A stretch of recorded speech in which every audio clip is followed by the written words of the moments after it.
Halo sobat, seperti yang sudah Kak Krisna janjikan di video-video tentang bahasan tentang TOEFL ini ya, yang video yang pertama di section 1, video yang kedua di section 2, ini dia video tentang trik menaklukkan TOEFL untuk yang section 3. Apa itu section 3? Di sini adalah reading comprehension ya, dimana nanti kita akan berkutat dengan bacaan-bacaan yang disertai beberapa soal yang mengikutinya ya. Oke, kita akan langsung masuk ke pembahasan strategi-strateginya, tips-tipsnya.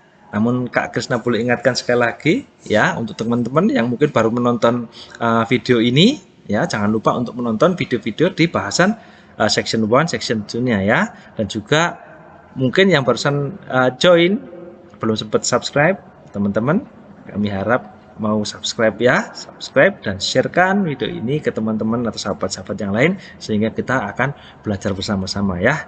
Dan terima kasih untuk like ataupun komenmu, juga termasuk subscribe-mu ya. Oke, yuk kita langsung masuk ke bahasan yuk ya.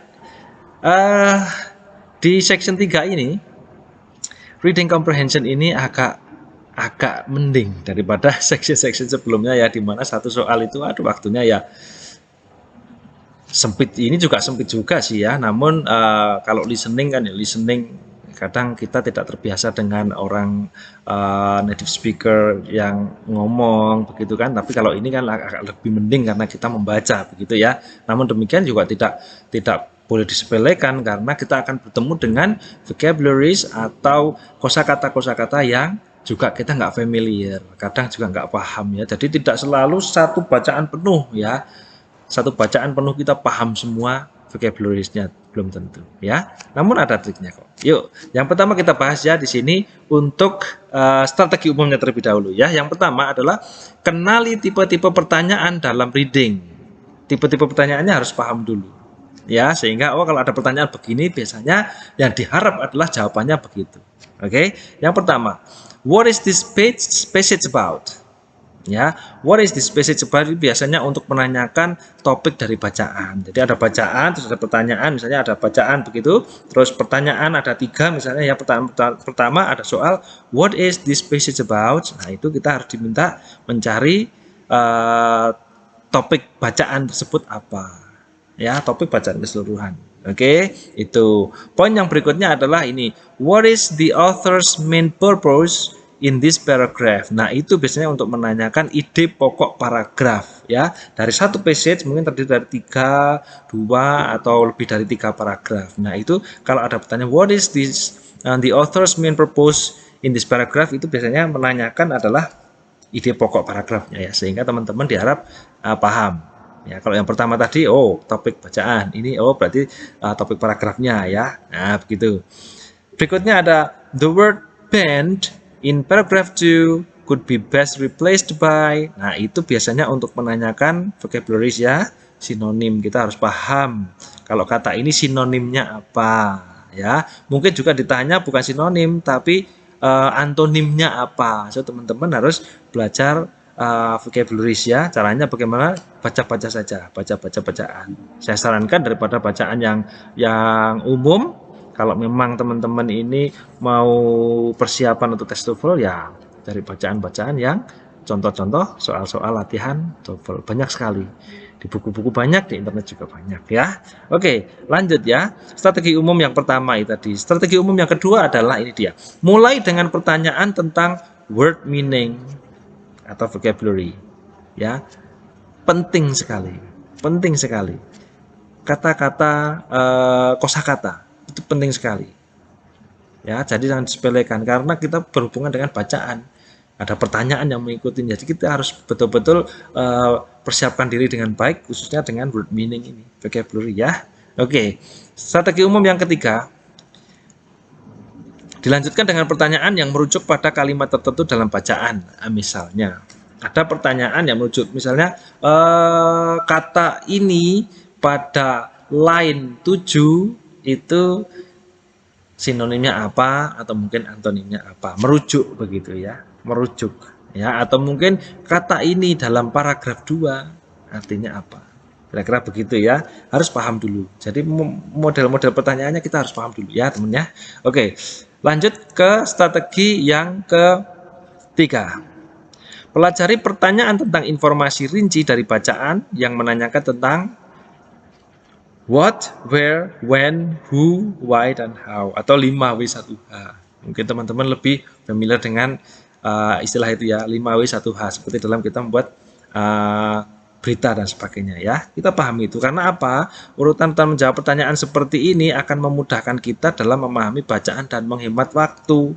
Nah, ada tips juga dari Kak Krisna ini yang biasanya menjadi kunci Kak Krisna yang selalu Kak Krisna lakukan dalam section 3 ini adalah yang nomor 5 ini. Baca soal terlebih dahulu baru kemudian cari jawaban di bacaan. Ya, untuk petunjuk tidak perlu kita luangkan waktu banyak hanya untuk membaca petunjuk ya. Petunjuknya memang tidak terlalu panjang sih ya, tapi memakan waktu juga. Saya contohkan ya, directions. In this section you will read several passages. Each one is followed by a number of questions about it. You are to choose the one best answer, A, B, C, or D to each question. Correspond to each questions. Then on your answer sheets, find the number of the questions and fill in the space that corresponds to the letter of the answer you have chosen. Itu memakan waktu sekian detik, ya, menghemat waktu sehingga sudahlah. Kalau reading comprehension ini partnya hanya satu, ya. Section 1 itu ada 3 parts. Section 2 ada 2 parts. Section 3 hanya ada 1 part. Jadi teman-teman tidak usah terlalu pusing dengan directionnya, karena pasti ada bacaan diikuti dengan beberapa soal. Satu bacaan, beberapa soal. Begitu ya. Oke, terus yang dimaksud Kak Krisna dengan nomor 5 ini apa? Kalau setelah itu ada contoh soal. Saya misalnya ada contoh soal di sini ya. John Quincy Adams, who served as the 6th President of the United States from 1825 to 1829, bla bla bla, itu dibaca dulu. Seperti kalau kita dulu sekolah ya, biasanya kan begitu. Bacaannya dibaca dulu. Bacaan dibaca, berusaha dipahami, baru kita membaca soal.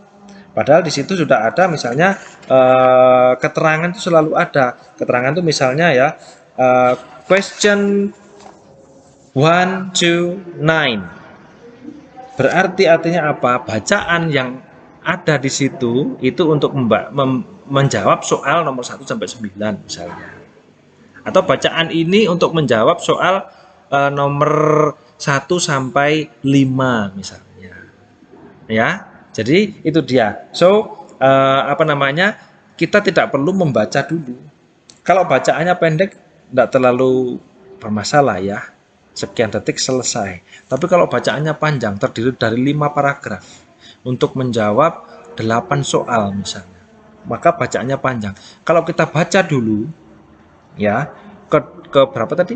5 paragraf, kita baca satu persatu, itu sudah memakan waktu sekian detik loh, atau bahkan mungkin bisa 1 menit atau lebih. Baru kita membaca soal. Ya, soal nomor 1 misalnya, the main points of this passage is about atau apa. Baru kita balik lagi ke bacaan, kita baca lagi dari awal untuk mencari jawabannya. Ya kalau langsung ketemu, kalau enggak ketemu nanti balik lagi. Ya, terus sudah ketemu jawabannya dijawab nomor 2. The word widely in line 2 could most easily be replaced by. Baca lagi. Nah, sehingga apa? Kita sudah memakan waktu beberapa detik atau bahkan 1 menit untuk membaca satu passage bacaan.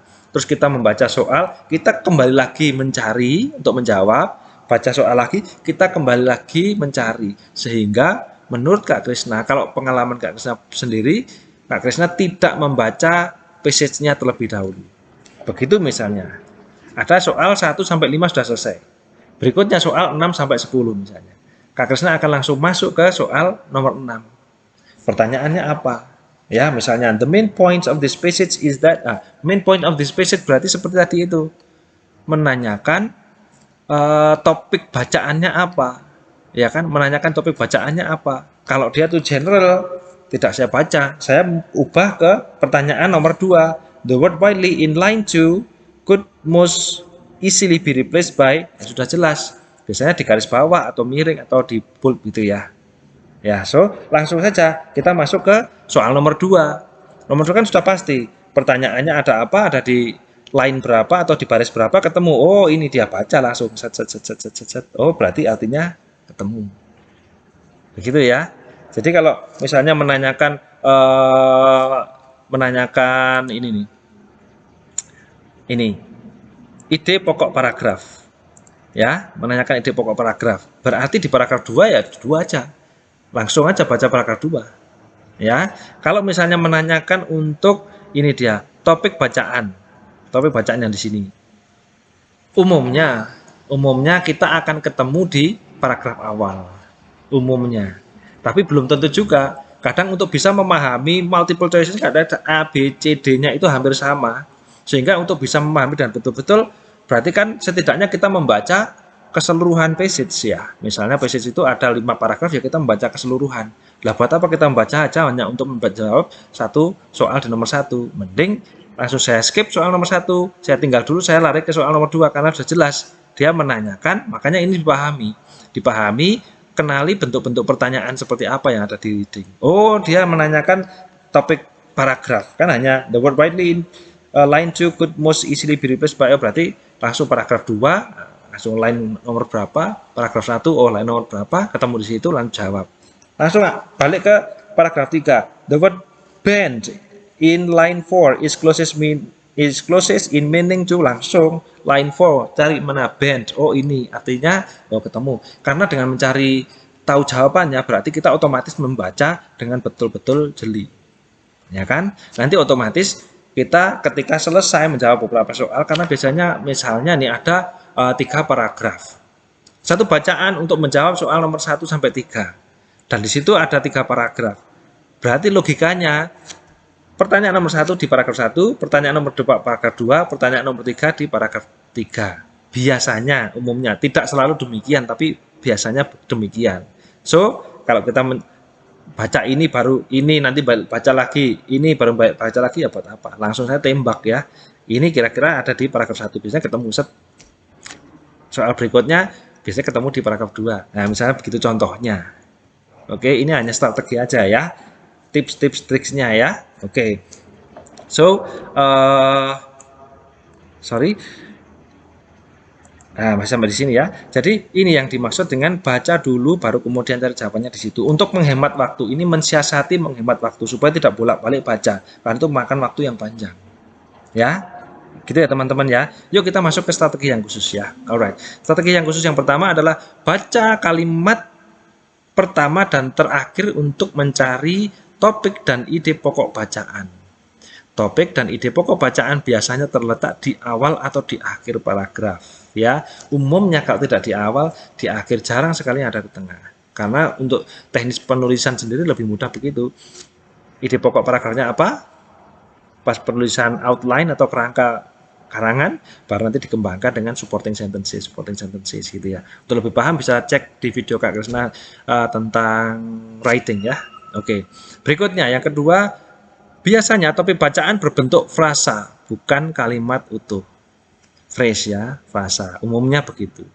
Poin yang ketiga, membaca dengan menggunakan strategi skimming dan scanning. Nah, apa itu skimming, apa itu scanning?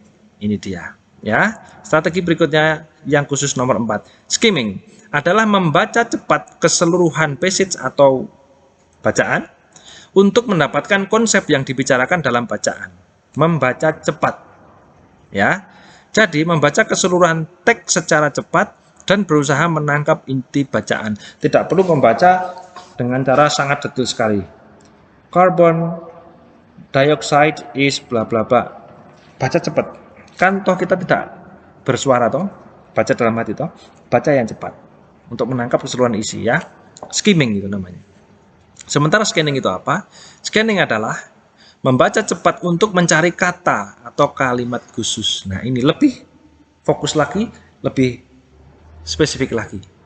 Ya, ini scanning. Kalau tadi skimming, ya, ini scanningnya.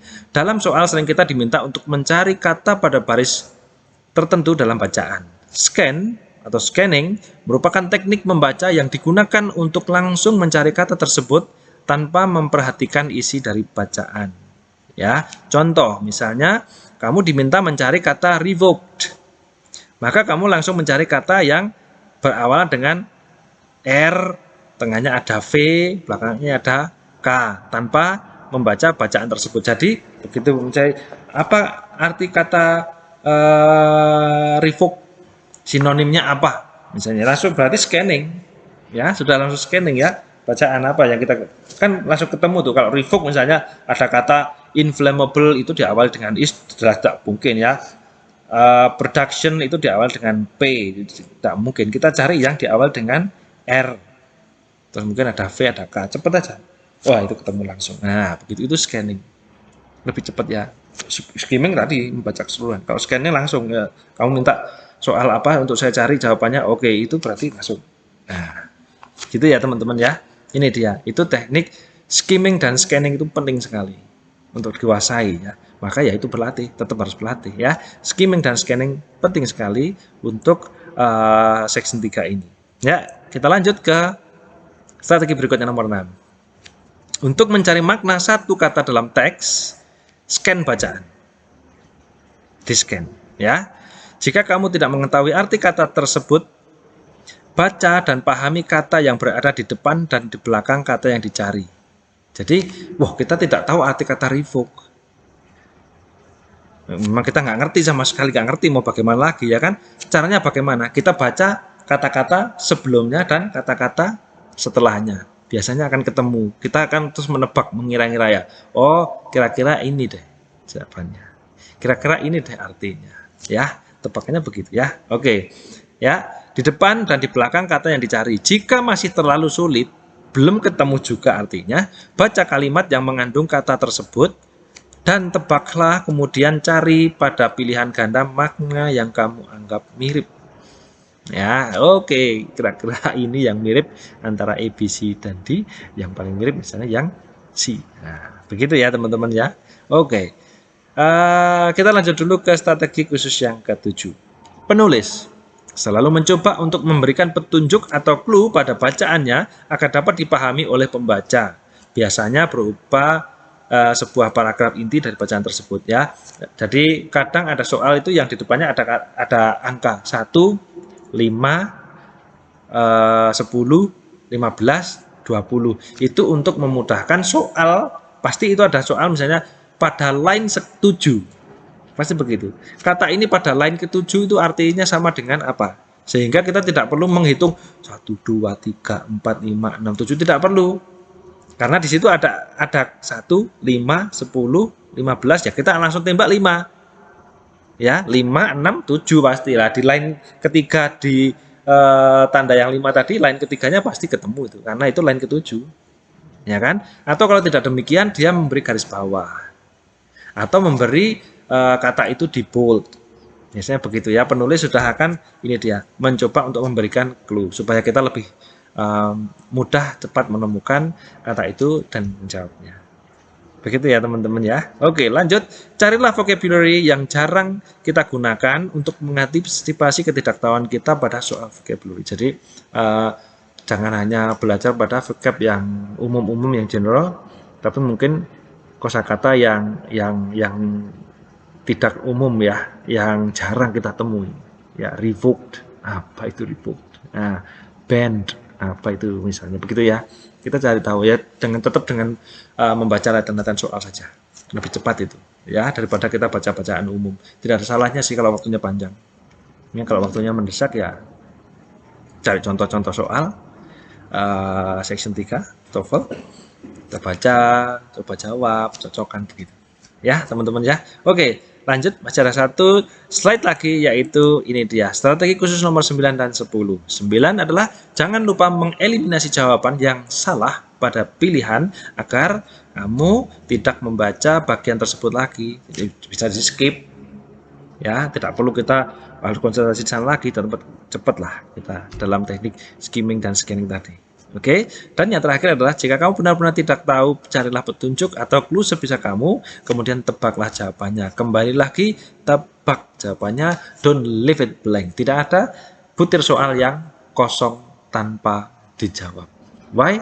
Karena dengan demikian kita 100% salah. Tetapi dengan menebak, kita masih berpeluang betul. Meskipun hanya 25%, daripada 0% tidak ada peluang betul, ya mending 25%, lumayan, ya kan? Nah, tetap jawab ya. Meskipun tidak tahu, tebak.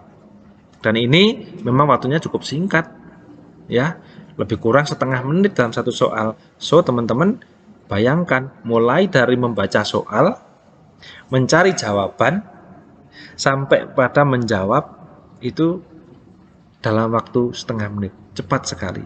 Jadi jangan terjebak, jangan sampai terjebak oleh membaca bacaan berulang-ulang tanpa menggunakan strategi. Biasanya ketika ada untuk menjawab soal nomor 1 sampai 5, bacaannya ada di bawah, dibaca dulu. Ya kan? Habis dibaca, baca soal, cari lagi. Nah, sementara membaca ini tadi, kita butuh waktu 1 menit, aduh hilang. Sekian banyak, tidak usah menjawab 1 sampai 5. Ada bacaan, tidak usah dibaca dulu, langsung soal nomor 1. Soal nomor 1 apa? Oh, dia menanyakan paragraf, cari paragraf mana. Oh, dia menanyakan topik bacaan yang belajar harus membaca keseluruhan, padahal kan belum membaca, lompat dulu ke soal nomor 2. Oh, nomor 2 langsung menanyakan, begitu. Sehingga nanti ketika selesai nomor 5, otomatis kita membaca keseluruhan bacaan, kembali ke soal nomor 1, ketemu sudah.